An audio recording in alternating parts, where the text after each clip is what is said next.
Nós estamos aqui em Moçambique, mais uma live para o projeto Artivismo Moçambique. Estamos hoje na Associação dos Escritores e Escritoras Moçambicanas, com a grande, querida companheira Solange Maci, que vai nos falar um pouquinho sobre o seu trabalho, a sua obra, a sua trajetória e o seu papel aqui na Associação dos Escritores. Olá, boa tarde, boa noite, bom dia. Como ela mesma disse, chamo-me Solange Maria José Maci. Eu moro em Maputo, mas sou natural da cidade da Beira. Maputo é a capital do Moçambique, mas eu sou natural da cidade da Beira. E nasci em 1983, numa zona que se chama Mataquane, na cidade da Beira, que é a zona militar. Sou filha de um casal de militares. Eu descobri que, entre aspas, eu era diferente, porque eu gostava muito de tirar as minhas dores, não é? E lançar no papel. Houve uma vez que eu escrevi na capa de caderno, não me esquece, eu escrevi esta na sexta classe, e a minha professora de História, a professora Constantina, que acabou depois virando minha amiga e vizinha, ela descobriu um texto poético, né? Eu falava de amor, ela gritou tanto comigo. Eu fiquei assim, era como se eu tivesse feito uma coisa errada. Eu me lembro que eu fiquei meio que retraída. No entanto, o bichinho é bichinho da escrita, eu continuei a escrever. Nisso, eu acabava de perder pai nesta altura. Eu perdi pai aí aos 15 anos. Eu tenho uma mãe extremamente forte, que ela, com 9 filhos, conseguiu trazer-nos até aqui. Bom, o meu papel aqui, nesta Associação de Escrituras, é um papel novo, é um papel novo porque não existia nada que estivesse ligado ao gênero, né?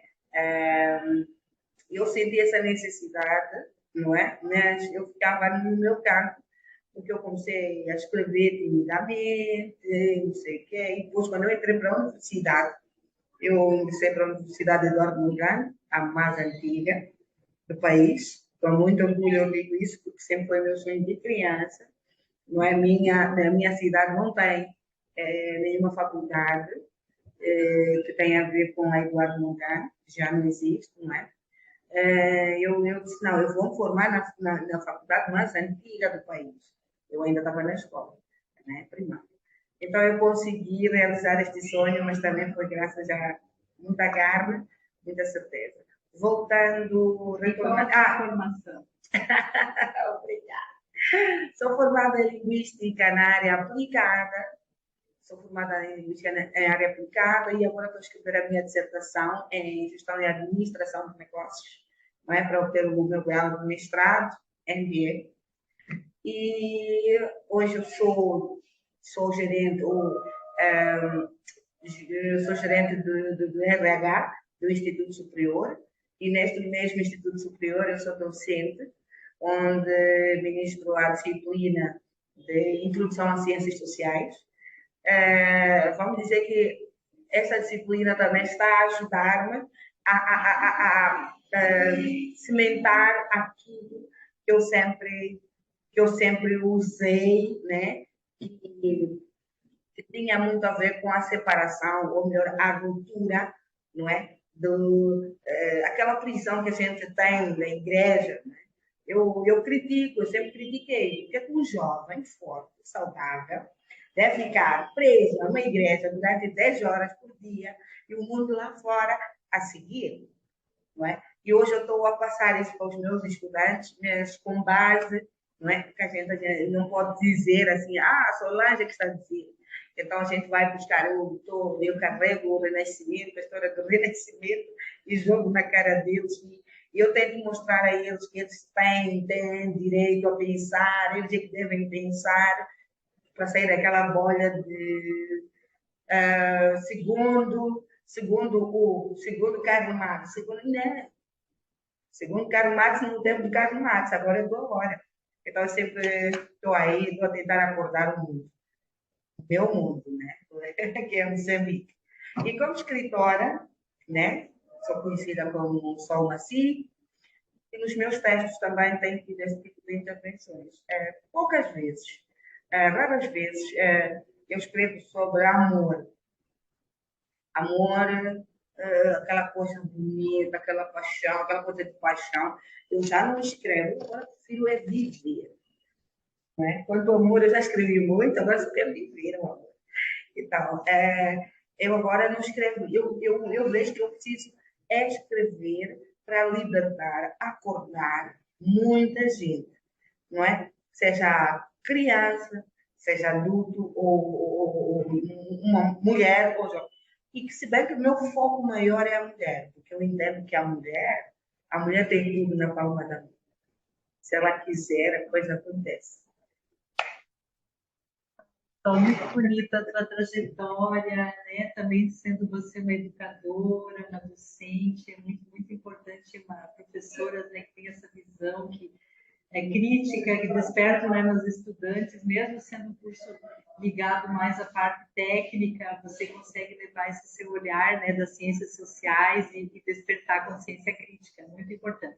O que eu gostaria, assim, que você contasse um pouquinho para nós também, qual é o teu papel como ponto focal de gênero aqui na EMO, na articulação com as outras escritoras, né, porque a Associação dos Escritores Moçambicanos, ela tem uma história muito bonita. Então, eu gostaria que a Sol falasse um pouquinho do trabalho dela aqui na EMO. Como disse, eu sou a primeira vogal para assunto de género nesse triênio. Tivemos há pouco tempo as eleições, não é? E continuou o secretário-geral, não é? Que vinha, não é? E eu entrei como gênero, mas vogal para assunto de género, mas como primeira vogal, não é? Nunca houve aqui uma vogal. E eu tenho uma espécie de tamanha responsabilidade, tenho uma grande responsabilidade em passar, não é? Eu estou a tentar, ou melhor, luto para que eu seja a ponte, não é? Entre as mulheres que começaram esta luta de afirmação, de dizer, nós escrevemos, não estamos aqui, nós temos algo a dizer, não é? Estou a tentar ser a ponte, eu vou conseguir, entre elas e as outras pessoas, quer dizer, outras mulheres que não se acham capazes de escrever. Eu conheço inúmeras mulheres que têm cadernos mofando, não é? Mostram timidamente. Então, uma das minhas estratégias é também entrar para a literatura, não simplesmente literatura escrita.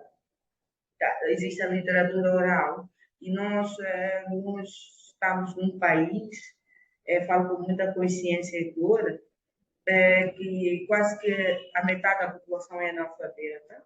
E se a gente for a ver os alfabetizados, o número maior é o homem, não é? Ou são os homens, e isso me entristece. Logo que entro, eu desenhei um projeto que chama o Grito.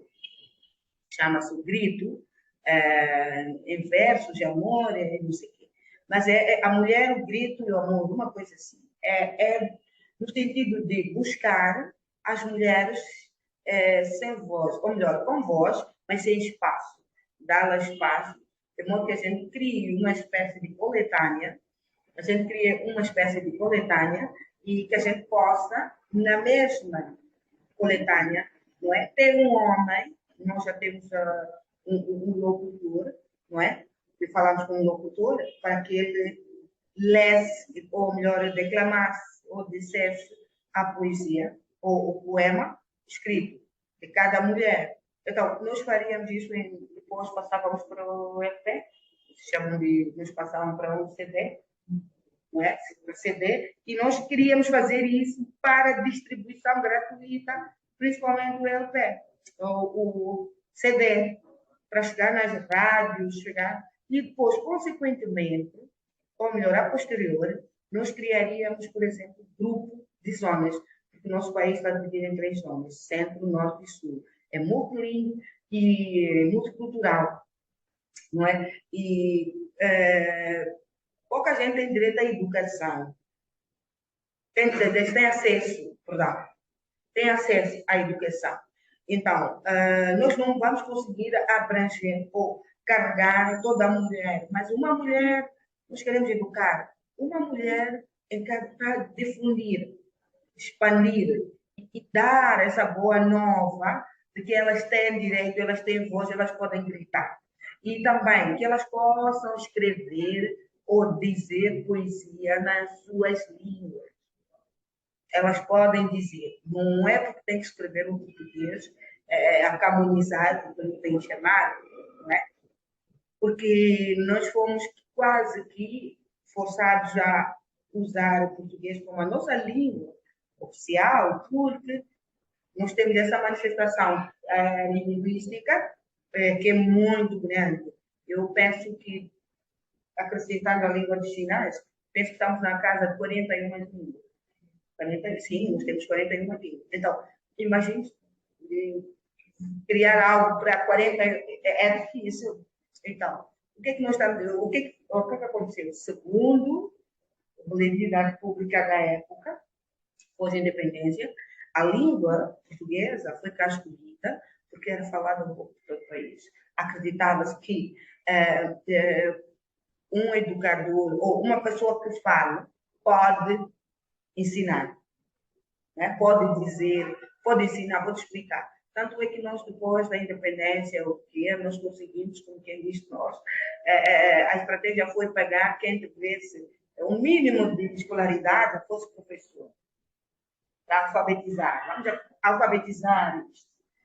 Tudo bem que depois, no tempo, começaram a haver mais problemas, não é? Não é? Porque nós estávamos a abrir os olhos, estávamos a dar e não tínhamos já base sustentável. Porque enquanto diziam que, olha, a língua portuguesa era aquela língua dos brancos, era a língua privilegiada, quer dizer, vamos lá dizer, quando a gente fala de o valor que se dava à língua portuguesa ainda era muito forte. Tanto é que nas nossas casas, nos anos 80, era proibido falar a língua nossa. Nossa língua banca era proibida dentro de casa. Eu, por exemplo, eu particularmente tive um choque em casa. O meu pai é da Zona Sul, ele falava xangana, era de Vilene Maci, e a minha mãe era xicena. É xicena, ela ainda vive. É xicena. E era da Sena, era de uma outra etnia. Então, lá em casa não havia aquele entendimento. E nós nós crescemos numa zona muito rica culturalmente, porque era a zona militar. Então, lá tinha muitos militares. Tinha os cabelados, os nacuras, tinha de tudo naquela zona. Então, a gente teve muito contato com todo tipo de língua lá dentro. Então, mas elas não podiam ser levadas para dentro de casa. Dentro de casa era para falar português. Não é? Para os pais, se calhar, naquela altura, era para proteger as crianças. Não é? Era para proteger as crianças, porque ela também não podia sair à rua e falar língua banto e não ser entendida. Em casa, ela podia ter o afeto, a compreensão, mas lá fora, não é? Era a língua privilegiada. não é? Era a língua. Então, nós pecamos ali. Quando não começamos a dar um lugar específico não, um lugar de destaque às nossas próprias línguas. Pois. As línguas maternas. Ainda bem que hoje mudou muito. É muito, muito importante, né, essa luta que vocês vêm fazendo de recuperar, de revalorizar as línguas maternas, né, como a Sol muito bem colocou. E eu gostaria, assim, de recuperar um pouco a tua experiência, que tu contasse para nós um pouquinho, né, da tua experiência tanto como escritora, como também ativista, como uma mulher que luta pela recuperação do papel da mulher na sociedade moçambicana, qual foi também o papel da literatura na luta anticolonial e qual foi o papel das mulheres e quem é que você destaca, vários destaques da presença das mulheres na luta contra o colonialismo dentro da literatura? Naquele tempo, eu não posso falar da literatura, né? A literatura escrita por mulheres, sem falar da Noêmia de Souza. A Noêmia de Souza era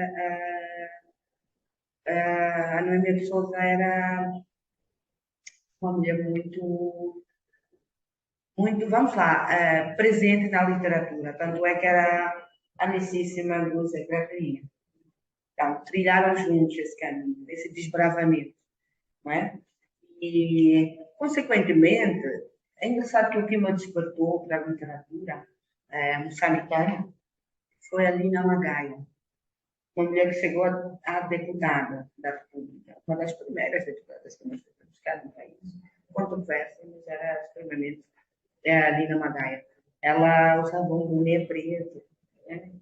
E estava sempre aí na Assembleia a dizer as coisas como devia ser. Então, também tem esse destaque importantíssimo. Foi lendo um livro que chama Dumbaneng 1, foi lendo Dumbaneng 1 que eu tive esse clique, essa necessidade da moçambicanidade escrita. E depois, quando eu encontrei Zé Craveirinha na literatura, eu fiquei uau, porque eu percebia que ele estava a lutar, que ele usava armas. Como é que este homem escreve desta maneira? Foi quando eu depois descobri Selaun, a história com Selaun. Selaun, quando contam sobre Selaun, quando eu ouvi ela dizer, Selaun era a cela onde ele foi preso pelo regime colonial, por causa mesmo da escrita. Não é? Tanto é que ele hoje, muita gente pergunta, mas como é que o Zé Craveirinha está na cripta? O que é que ele está a fazer ali na cripta dos heróis moçambicanos? Não é? Tanto é que agora no centenário eu escrevi um texto, nunca apresentei em público, senão na visita em que a Associação de Escritores foi fazer no Museu Craveirinha, intitulado 100 Craveirinhas. Mas o S, não é? E vem lá mesmo na número 100, mas 100 de 100 de não ter e o 100 de 100 anos, não é? Mas eu pus lá aí, não é? E depois tem 100 craveirinhas de 100 pessoas, não é? Entende? Quer dizer, é um tipo que tem de... Sim, mas todos esses elementos. Sim, eu fui buscando as obras dele, fui falando, porque eu tenho uma obra que eu tenho, sou apaixonadíssima por ela, tudo bem, tem obras, mas a Maria ele dedica à esposa, né? Porque ela faleceu, ela morreu primeiro, depois ele começa a sentir a falta da Maria. Quem costurava as calças era ela, quem fazia isso era ela. E ele começou a sentir falta dela. Ele escreveu aquilo, eu sinto ele, quer dizer, eu para mim, é um lirismo a Maria, não é? Era aquele amor que ele descobriu na ausência. Ele não sabia que ele necessitava tanto dela. mais que ele saía, estivesse com amigos e voltava para casa, ele precisava encontrar a Maria. Então ele foi escrevendo, foi escrevendo, foi escrevendo. Maravilhoso. Maria, ele conversava com a minha camisa, a Maria, quer dizer, é um cravrinha não militar, não militante, é um cravrinha humano, é um cravrinha que doa. E que se descobre na natureza da esposa. Sim, mas eu, pelo menos, desculpe, porque a gente leva o texto cravrinha, eu, uma mãe que dizia as coisas como... Tanto que ele é considerado, junto com a Armênia, os inventores, né, da ideia da poesia de combate. Sim, pode. Então, tirando essa parte de combate, quer dizer, na parte de combate, ali não encontra o combatente. Não encontra o combatente no livro de Maria. Ele estava, vamos lá, ele era uma espécie de bebê da Maria. Queria colo da Maria. Entende? E isto eu passei a ter um enorme respeito. Né? Eu já tinha respeito por ele usar a poesia como um arma. Aliás, não só a poesia, a literatura como arma.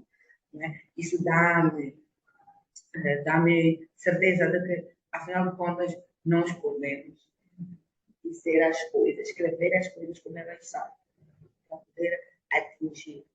Então, eu gostava de aproveitar esse teu raciocínio, que eu gostei muito, né, dessa conexão, né, das mulheres com a craveirinha, que é através da presença da esposa, né, e tal. Eu gostava que tu falasse um pouquinho para a gente de qual tem sido esse papel, digamos, da literatura de combate, que foi no passado, mas que ainda está muito presente em vários jovens, próprio slam, né, que temos festivais aqui na EMO, eu vejo na cultura hip hop. Eu gostaria que você falasse um pouquinho para a gente o presente, né, dessa arte de combate, desse ativismo que contribui para a reflexão sobre a realidade social, política, econômica, cultural do país, né? E também no despertar da consciência feminina, né? Como que você vê isso? Faço parte de um grupo, né, de jovens preocupados, né, com tudo bem, união com alicerces, não é? Internos, não é? De modo que a gente consiga derrubar. Primeiro, nós precisamos derrubar as barreiras da fronteira, não é? Porque há muita coisa aqui mistura, não é? Porque a gente pega o que um amigo disse com verdade. Tanto é que eu tenho dito sempre, não é? Nós temos que ter o benefício da dúvida. Nós temos que ter o benefício da dúvida, né? Tudo que chega é consumível. Entra, analisa, dá o preço, mas não pega e pronto. Investiga. Essa consciência de luta, porque às vezes a gente vê, esta pessoa tem razão no que diz, mas como diz, como fala, como faz, é que está errado. Está coberta de razão. Então, muitas das vezes eu costumo dizer assim, não me vejo chorar ou detalhar, não pense que eu estou sangrando. Eu estou a sangrar, mas eu estou a sorrir. Né? Eu estou aí firme, mas eu estou a sangrar. O fato de ouvir e falar, não é? E gritar, espernear, não é? Não está a fazer nada senão mostrar quais as suas fraquezas.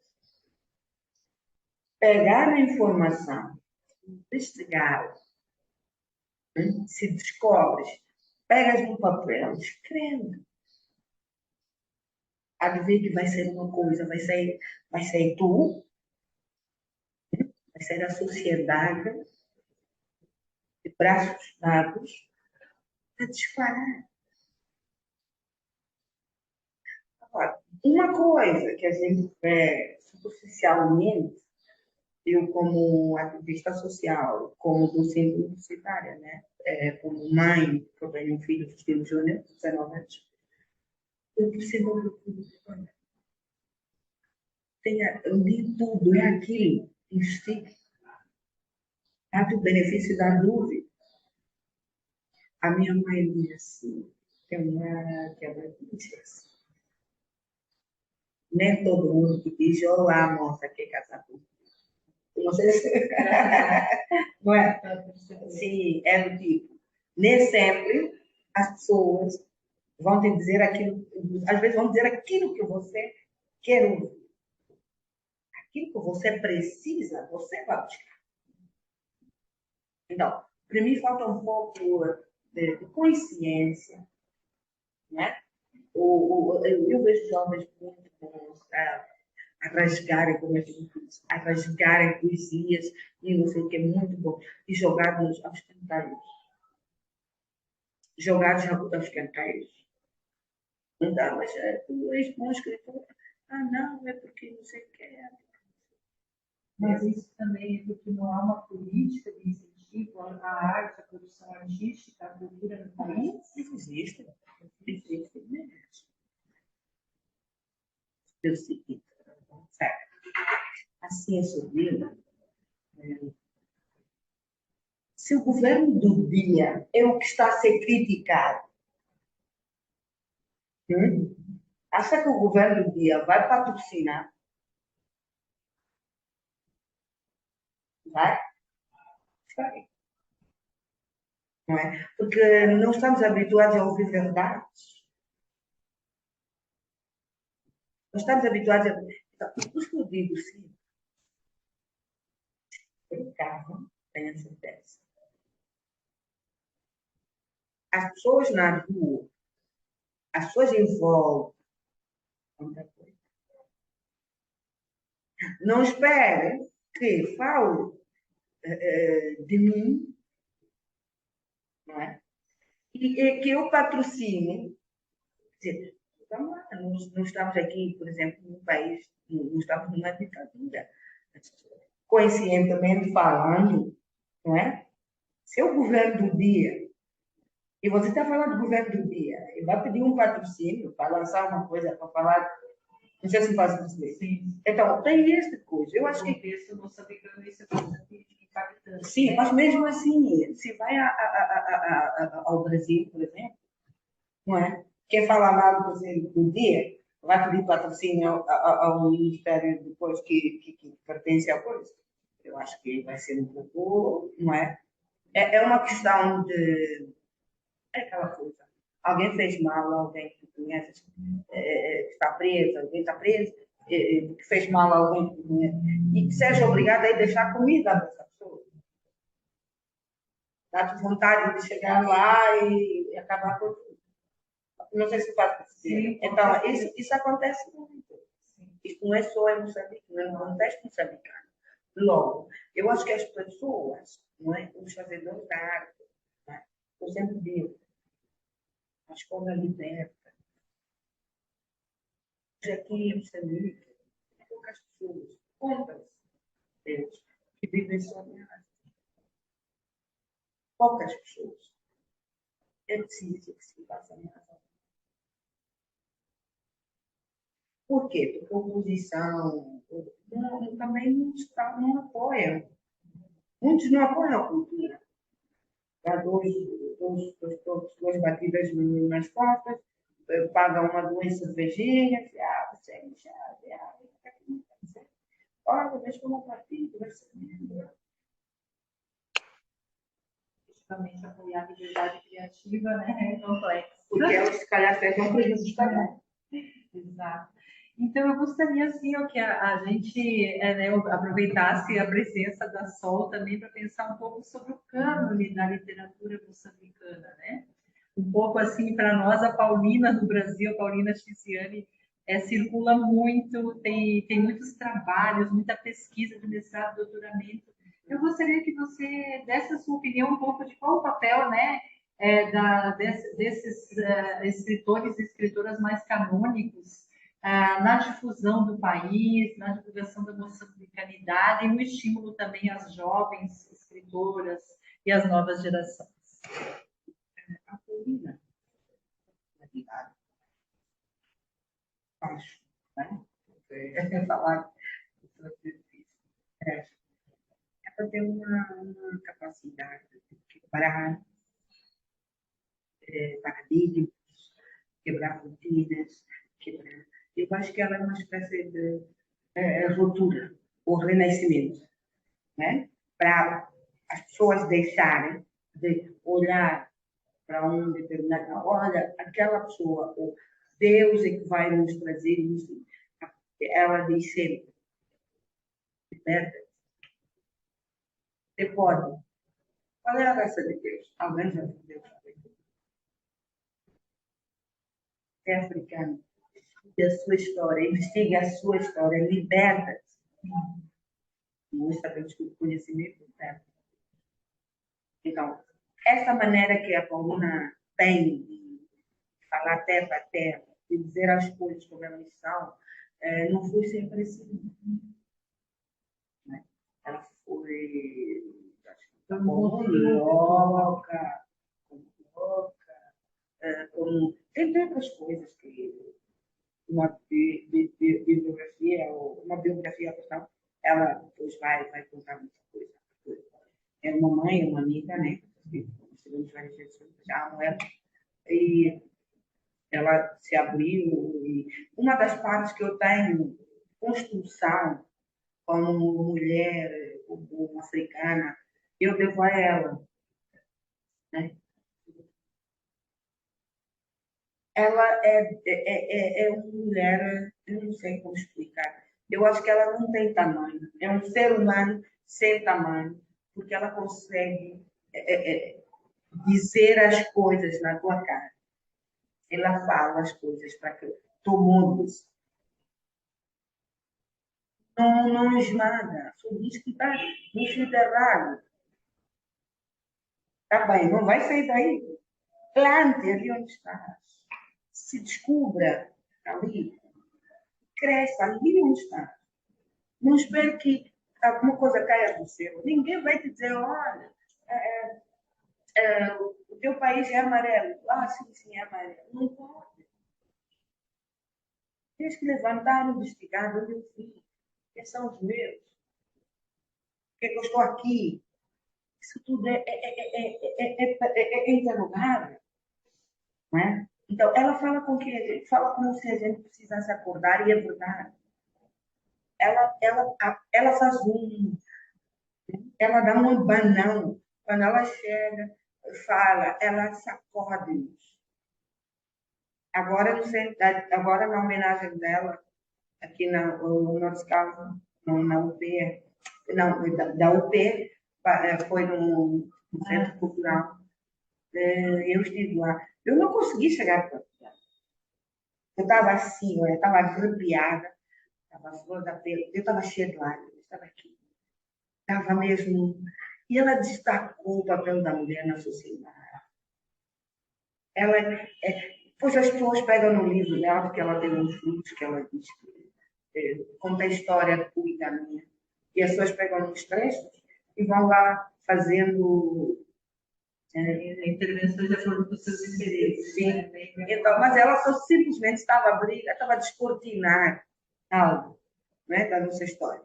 E, olha, o poder de interpretação tem que ser muito fino. Se não tem essa finesse, né, tudo que entra, consome. E deixa estar.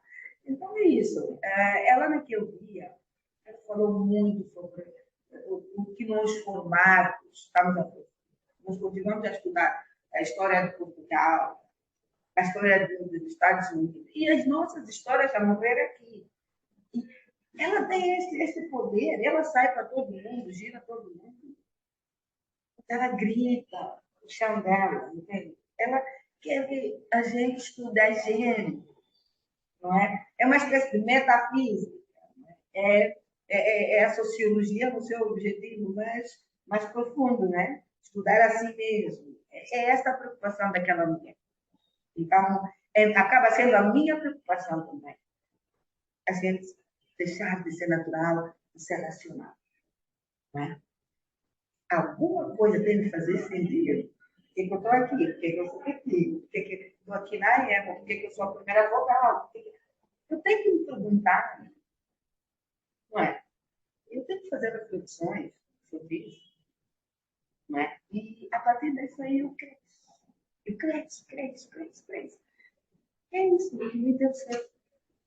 É muito lindo isso. Eu queria, né, a última questão que eu queria justamente tem a ver que eu estava conversando com a Sol quando a gente estava a bater papo sobre pensando a nossa conversa. Ela falava um pouco sobre a questão da tradição, né, da modernidade, o que que é cultura, o que que é tradição, o que que é modernidade. Eu gostaria que você falasse um pouco mais aprofundado sobre isso, que você já falou muito sobre isso, mas de maneira subterrânea, né? Se pudesse dar uma palavra, deixar um recado no Brasil, porque também tem muito isso, né? Tem muito estereótipo sobre a África, sobre uma ancestralidade, sobre uma coisa bonita, originária que é pura, e essa tradição, essa modernidade, como que se chocam, enfim, gostaria que você falasse um pouco sobre isso. Acho que antigamente, quando se começou a fazer grandes viagens marítimas e etc., o homem antropólogo, não é? O antropológico, ele foi em busca do diferente, não é? Foi em busca daquilo que ele não tinha. Ele foi encontrou alguns povos sobrevivendo de uma maneira que eles não imaginavam. Então, começaram a aprofundar. Não é? Tanto é que, se a gente for a ver como é que viviam os aborígenes, não é? Tem uma certa semelhança, mas nós temos outras coisas. Sempre nos encantamos pelas cores, pelo de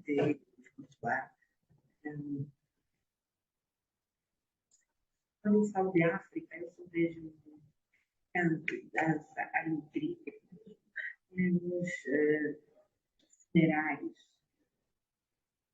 Né? A tendência é dançar, cantar, falando diretamente, indo diretamente ao assunto.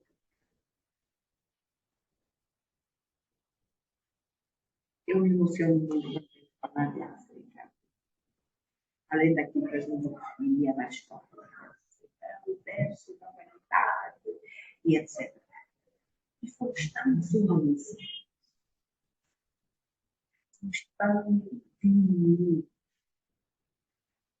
porque o mundo contemporâneo pode, ou podia ter trazido, né, ou pode ter trazido, assim, uma luz, não é? Computador, televisão, outros mundos. Mas está a matar a cultura. Está a matar a cultura ao ponto de eu ficar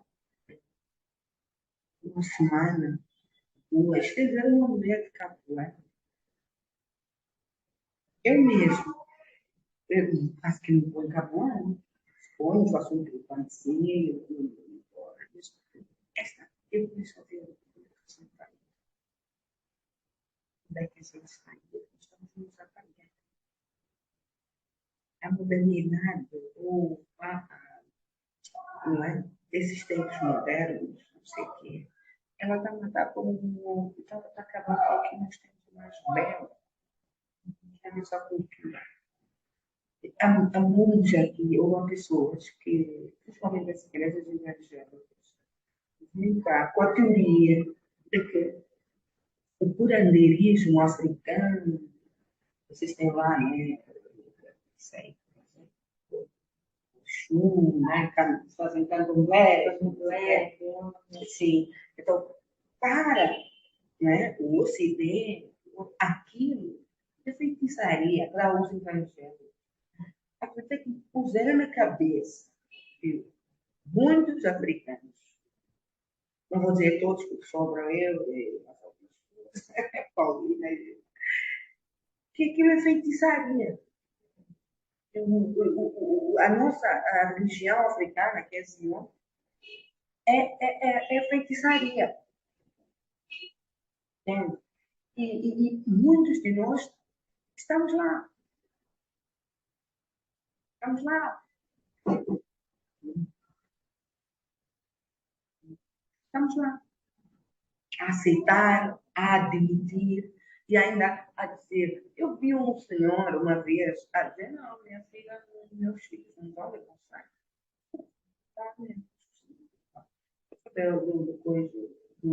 Da testemunha de Jeová, a esposa a chorar.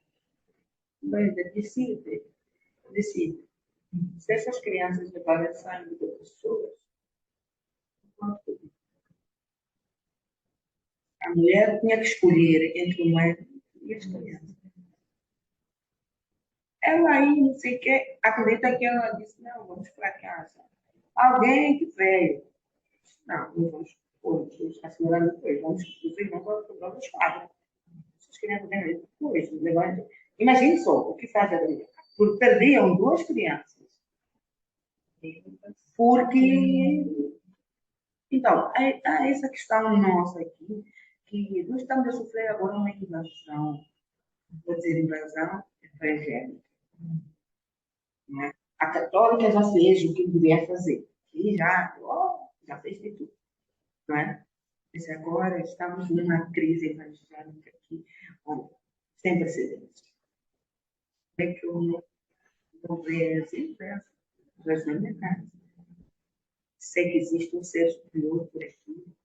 Quando eu vejo com fé as coisas que eu quero, aparecem.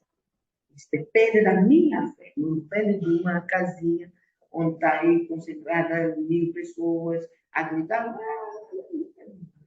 Deus não é surdo. Né? Deus não é surdo. Então, a igreja está destruindo a nossa floresta cultural. Nós estamos já a criar frutos. E também as telonas, vamos dizer, a internet, a televisão, o que vem, nós estamos a consumir diretamente. Isso está a fazer com que nos puxamos ou larguemos a nossa cultura, a nossa raiz. E sabe, uma árvore que não tem raiz, assim, o que acontece? Seca. É o que vai acontecer. A gente não tomar consciência de que é nosso, é muito bonito, é maravilhoso. A partir da cultura, nós podemos modernizar, porque não. A tradição é um pouco diferente da cultura, não é? Povos, a tradição cultural, né? Essa cultura, certas tradições. Essa tradição é da família, é dentro da família, né, gente? Porque é da casa do. Né? Esta aqui é dentro da comunidade, existem comunidades inaceitáveis. E todas se aceitam, aliás. Se aceitam, amam e respeitam. Ninguém chega e diz que não, isto é você feiticeiro, você é curandeiro, você não sei o quê. Não. Eu acho que se pudéssemos casar isto, o Ocidente, o Oriente e a África, o mundo seria melhor. Eu acho. Ai, gente, eu estou muito feliz de conversar com a Sol. Está sendo assim uma conversa incrível.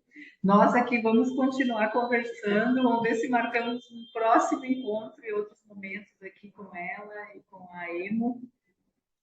E nós vamos encerrar por aqui e vamos deixar então para a Sol dar aquele tchau para a gente. Antes de fecharmos, né? Eu não sei se vocês sabem que nós estamos aqui numa crise, né? Estamos a ser atacados chamam de insurgentes, Al-Shabaab, estão cá, e concretamente na província de Trapinta. E lá tem muita gente a sofrer, obviamente. E nós cá, deste lado, mais baixo, né, do país, que é a cidade capital, parece que o mundo está tudo bem, está tudo a correr muito bem. E eu olho para a cara das pessoas aqui, parece que não tem outras pessoas a sofrerem, né? Algumas estão a levar a vida como se nada estivesse a acontecer. Então, eu escrevi um texto, era 5 minutos, sobre Cabo Delgado, passo aqui a ler.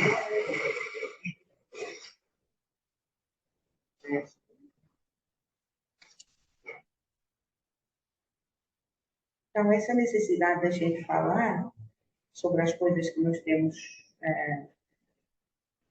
sofrido, é aquilo que eu disse, primeiro a gente tem que aprender, eu estaria a gritar ali na rua, ai, você está andando aí de carros e não sei o quê, a pessoa sem Cabo Delgado, a sofrer. Eu poderia ter feito, mas eu preferi escrever, né? Atendendo considerando que nós tivemos cá dois poetas, aliás, dois poetas no Noemi de Souza e Zé Cabrinha, tivemos exemplos da poesia. Sim, pode matar. Várias pode ser usada como combate, sim, uma arma de combate, uma ferramenta assim. No entanto, eu resolvi escrever.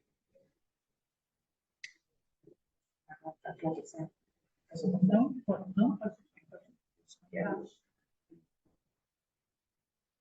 Hoje as meninas falam coisas, né? elas vão meditar. Ok.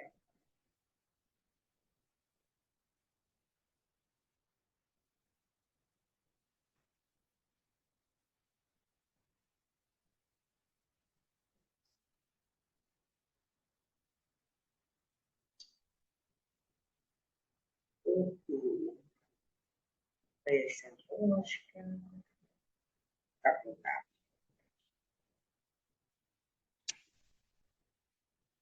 Esse texto escrevi no dia 4 de junho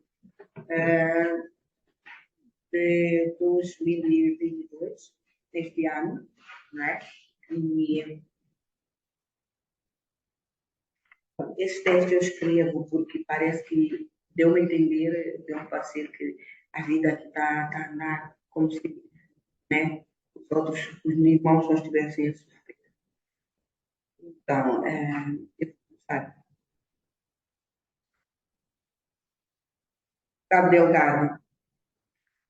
Há um poema morto em Paulo. Há meia dúzia de sonhos saqueados. Há um país em Macomia. E lá existem mulheres e crianças sonâmbulas.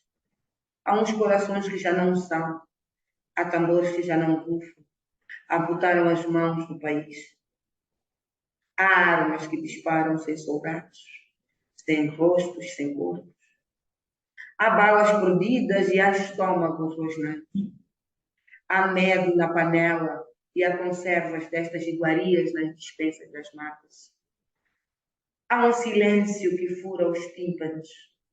Há um futuro que não quero esperar. Não há Coca-Cola, mas há uma revolução sedenta de ser. Há uma nação. Há uma nação. Lá existe uma nação de gente que almoça e janta mesmo, que dorme na incerteza e acorda na lona do não. Lá existe uma nação. Forma assim. Muito obrigada.